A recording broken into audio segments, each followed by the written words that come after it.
Boa noite a todos. Hoje eu vou apresentar para vocês alguns exercícios que já estão disponibilizados ali no Moodle, tá? Seria a aula que antecede a P1, tá? É uma aula de exercícios e aí eu vou apresentar. Esses exercícios, alguns deles já estão resolvidos, tá? Basta que vocês baixem, tá? Um arquivo compactado, descompacte e abra cada um dos arquivos e vocês já vão ver ali que eles já estão completos com carregamento, material, restrição, etc. Eu acabei tendo que refazer alguns aqui no meu micro, como eu estou com a versão antiga, tá? Eu não consegui abrir exatamente os mesmos arquivos, tá? Mas eles estão ali na página disponíveis, tá? Eu vou apresentar para vocês, como é uma aula bem demonstrativa, eu vou abrir alguns dos arquivos que eu já fiz aqui e comento para vocês como é que ele foi desenvolvido e como que os menus, que menus que foram usados e como que eles funcionam, ok? Eu vou começando aqui abrindo o arquivo que lá no arquivo compactado vocês vão encontrar alice.prt. Eu acabei criando um arquivo mais simples chamado alice2.prt. Eu vou abrir esse aqui primeiro, tá? Eu fiz um modelinho aqui de uma hélicezinha, tá? Bem simplesinho, tá? Esse aqui é um arquivo de ProE. Então eu vou lá no menu Application, no meu caso mecânica, tá? E vocês já vão encontrar esse arquivo, ele já prontinho aqui, tá? Como ele está aqui, ó. Certo? O que tem nesse arquivo aqui, então? Ele vai ter aqui, veja, o material já foi adicionado aqui, já foi feito a designação. Veja que para qualquer simulação que a gente tenha que fazer, tá? A gente precisa ter um engastamento. Tá? Nesse caso aqui, no caso desse modelo aqui, o objetivo é simular a rotação dele. Então foi criado aqui um artifício de colocar uma rotação aqui, tá? O menu que a gente utiliza então é essa força centrífuga. Eu já vou mostrar para vocês, tá? E então eu tive que colocar essa restrição. Veja que a força centrífuga foi colocada no eixo vertical aqui. No meu caso é o eixo Y, tá? Depende de como a gente criou a peça. Então, em torno do eixo Y é onde ele vai girar. E eu coloquei, então, essa restrição num plano perpendicular ao eixo de giro. Tá? Então, poderia ser esse outro plano aqui da peça. Só coloquei aqui afastado para não interferir aqui na visualização do modelo. Então, eu criei essa hastezinha aqui e engastei aqui em cima. Tá? Bom, e o menu, tá? E o menu, como é que funciona? Deixa eu abrir aqui a própria força que eu criei aqui. Ó. Então, o menu que a gente utiliza, que é esse força centrífuga, vocês vão achar também na versão Creo 6, né? Funciona da seguinte maneira, tá? Eu posso adicionar uma velocidade angular, tá? Ou uma aceleração angular, ou os dois, né? Tá? Nesse caso aqui, foi adicionado em torno do eixo Y, então o eixo Y do sistema de coordenadas, foi adicionado uma velocidade angular de 63 radianos por segundo. 63 radianos por segundo, fazendo uma conta rápida, dá em torno de 10 Hz. Ou seja, ele vai estar girando numa velocidade ali de 10 Hz. Tá? O material adicionado ali, se eu não me engano, foi o alumínio, podemos conferir. Tá? Aqui está o material, o alumínio da biblioteca. E vamos ver como é que ele se comporta. Tá? Os modelos eles já estão, já foram todos estão completinhos, tá? É só rodar a simulação para visualizar o resultado. Eu vou rodar mais uma vez a simulação aqui, porque eu não salvei tá, o resultado da simulação. Vai demorar alguns minutinhos aí, ou segundos, né? E a gente já tem o resultado pronto. Ok, resultado pronto aqui, run completed, close. Vamos lá para os resultados, olha só. Digamos que eu queira ver inicialmente as tensões no modelo, tá? As tensões no modelo. Eu vou colocar aqui tons contínuos e vou colocar aqui deformado, só para criar um efeito aqui de movimentação. Ok, and show. Olha só, veja só o efeito aqui do giro, né? Das pás, né? Da hélice. Veja que tem aqui níveis de tensão aqui da ordem de 0,15 megapascal. Claro, são níveis baixos porque o material tem uma certa resistência, né? E a rotação também não é tão alta, tá? Mas dá para ver aqui que a gente já tem níveis, onde a gente tem os níveis maiores aqui, próximo aqui a essa extremidade aqui da pá, certo? Já se a gente for para os deslocamentos, tá? A gente vai ver que os níveis máximos são na outra extremidade da pá, né? Das pás, ok? Então aí um tipo de carregamento novo, tá? E o objetivo da aula é exatamente esse, demonstrar para vocês esse tipo de carregamento, tá? Vamos abrir o próximo modelo, então. Tá? Esse modelinho também vocês têm lá, parecido com esse, tá? Vou fechar aqui e vou abrir um outro modelo aqui. Deixa eu ver aqui. Eu fiz uma montagem aqui. Ó. Bom, eu fiz essa montagem aqui. Deixa eu tirar aqui. Ó. Então foi feita essa montagem, é um pino, tá? Aqui tem uma peça com furo. Lá vocês têm uma outra montagem, tá? Não é bem essa daqui, tá? Não é bem essa daqui. Mas vocês têm lá uma outra montagem. E aí se vocês forem lá para o Creo Simulate, Applications Simulate, né? No meu caso mecânica, vocês vão ver que a peça já vai estar engastada, tá? Essa aqui está um pouquinho diferente da que está lá, tá? Então eu vou explicar essa daqui. A peça já está engastada, ela já tem material, ó, veja que tem dois materiais aqui, tá? Vocês vão ver que uma peça é de alumínio, que no caso é o pino, e a outra é de aço, né? No caso é a peça que tem um furo.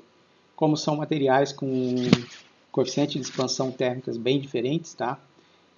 O objetivo aqui é demonstrar a carga, essa daqui, ó, Global Temperature, essa carga aqui, que é a temperatura global, né? O efeito dela, tá? Isso aqui não é uma simulação térmica, ele não calcula temperaturas, fluxo de calor, etc. Ele vai calcular a expansão dos materiais e as possíveis tensões devido à interferência, tá? Isso que ele vai fazer. Então isso é um carregamento estrutural, não é térmico. Então, como é que foi feito isso? Bom, como a gente precisava engastar a peça, tá? E para não interferir na expansão dos materiais, eu adicionei aqui, ó, esse tipo de engastamento aqui, ó, que é o planar. Quer dizer que a superfície ela pode se deslocar naquele plano. Ela pode inclusive expandir naquele plano. Então eu coloquei aqui, ó, uma planar aqui assim, outra planar nesse plano aqui, então ela pode fazer isso aqui, né, expandir para todos os lados. E para não ficar flutuando no espaço, né, para ter restringir ali o mínimo de graus de liberdade, né, eu tive que colocar uma outra planar aqui nessa superfície. Então ela está bem gastada aqui e ela ao mesmo tempo pode expandir para todos os lados, né? Então esse é o objetivo, certo? E, bom, agora vamos para o carregamento, tá? Vamos para o carregamento. O carregamento que foi adicionado, como eu falei, é esse carregamento aqui, ó. Vocês têm lá também no Creo Simulate, né? Que é o temperatura global. Como é que ele funciona? A gente tem que informar basicamente duas temperaturas, né? Uma temperatura de referência, que é a temperatura em que foi feita a montagem, digamos assim, 20 graus, e uma temperatura de trabalho, né? Temperatura do modelo, que é o ΔT, né? Vai criar o ΔT, nesse caso aqui o ΔT de 80 graus. Então os materiais vão expandir, né? Certo, pessoal? Então vamos dar uma olhada aqui como é que fica aqui. Eu vou ter que fazer essa simulação, tá? Vou ela não está, ela está criada lá, tá, no modelo de vocês, mas ela não, vocês têm que rodar, né, porque ela não foi junto com o arquivo compactado os resultados. Vai demorar um tempinho aqui, ela vai em seguida já dar o resultado para a gente. Ok, já temos o resultado aqui, ó. Run completed. Tá, vamos lá no resultado. Se a gente for lá no resultado, vamos ver tensões, né? Vamos colocar aqui tons contínuos e deforme. Olha só o efeito aqui da expansão dos materiais aqui. Ó. Dá para ver bem a interferência aqui, ó, os níveis de tensões aqui maiores, né? Aqui onde houve a montagem, tá? Então, se vocês quiserem, até dá para usar aquela ferramentinha que a gente aprendeu, né? Que é, deixa eu ver aqui onde é que está o meu aqui. No meu caso está na aba Insert, é Cutting Cup Surface, né? Que permite a gente fazer cortes aqui, ó, ao longo. Deixa eu botar uma vista aqui um pouquinho melhor, né? Ó, usei a parte dinâmica aqui, ó. Veja só. Ó. Aqui é um corte interno, né? De uma parte da... Dá para ver bem aqui a interferência aqui devido à expansão dos materiais, né? Certo, pessoal?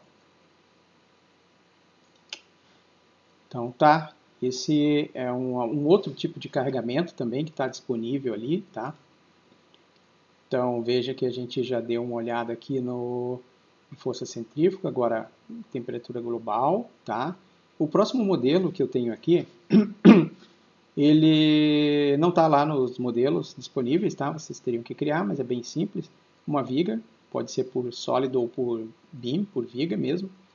E eu utilizei aqui, ó, a gravidade. Veja que a gravidade aqui, ó, é um carregamento.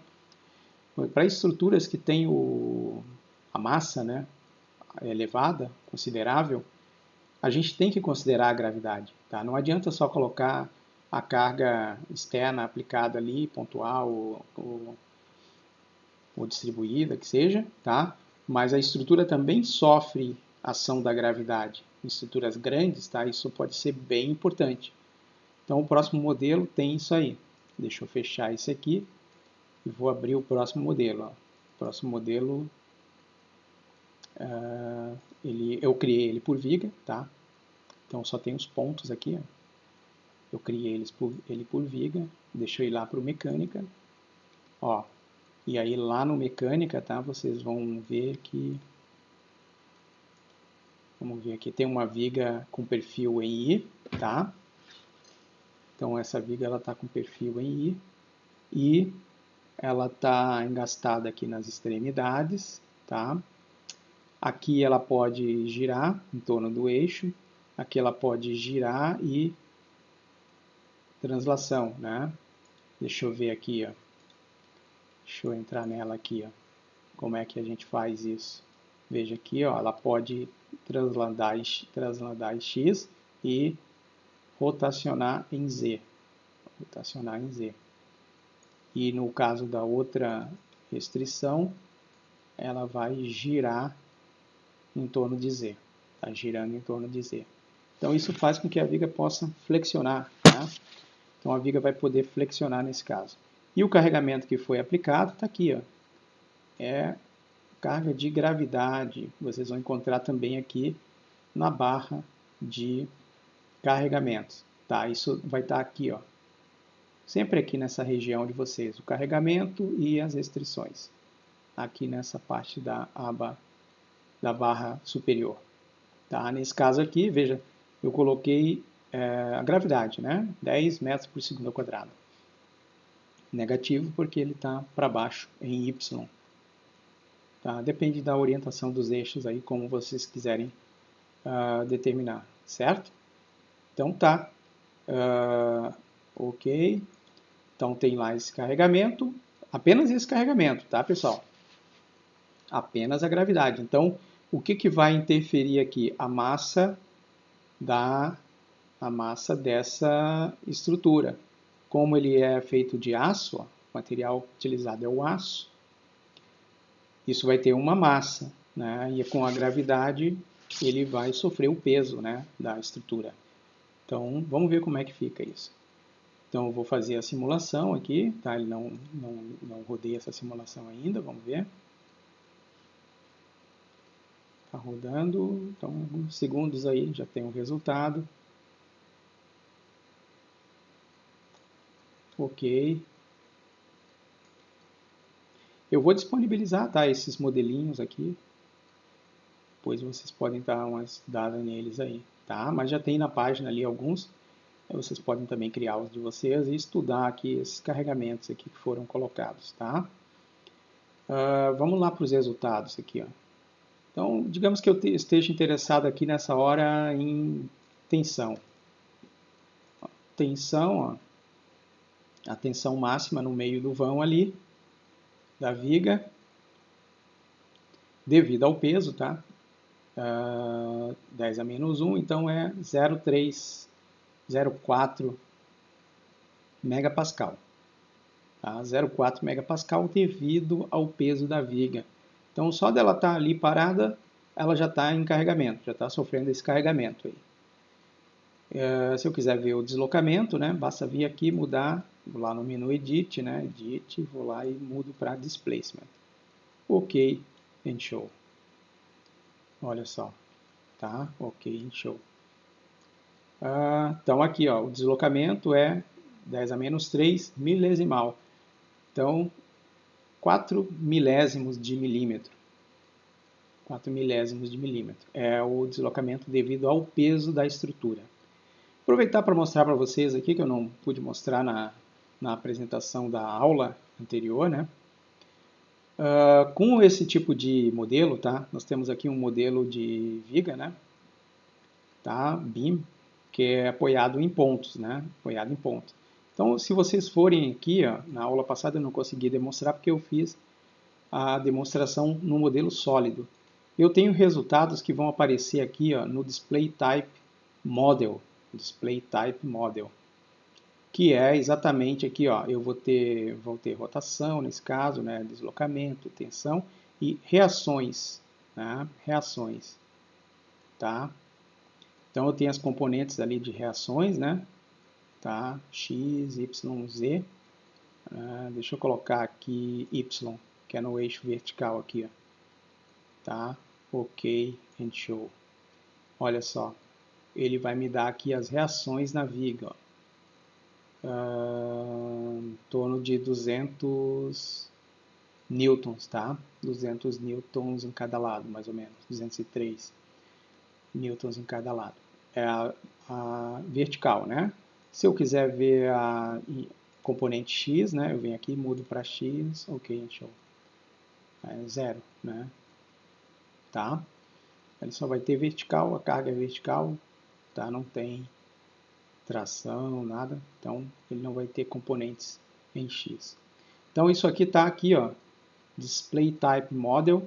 Dependendo do tipo de simulação e do modelo, ele gera alguns resultados, né, como esses aqui que eu mostrei. Em modelos, por exemplo, em simulações dinâmicas e tal, ele também pode mostrar velocidades, aceleração de algum ponto da peça, etc. Né? Entre outras coisas, tá? Tem centenas de resultados possíveis que podem ser mostrados aqui. Então tá, pessoal, era basicamente isso aí que eu ia mostrar por hoje, tá? E estou agora, nesse momento, disponibilizando a P1 para vocês, tá? Depois, no nosso encontro, eu comento aí como é que vai ser a P1. Certo, pessoal? Então, até lá, um abraço para vocês.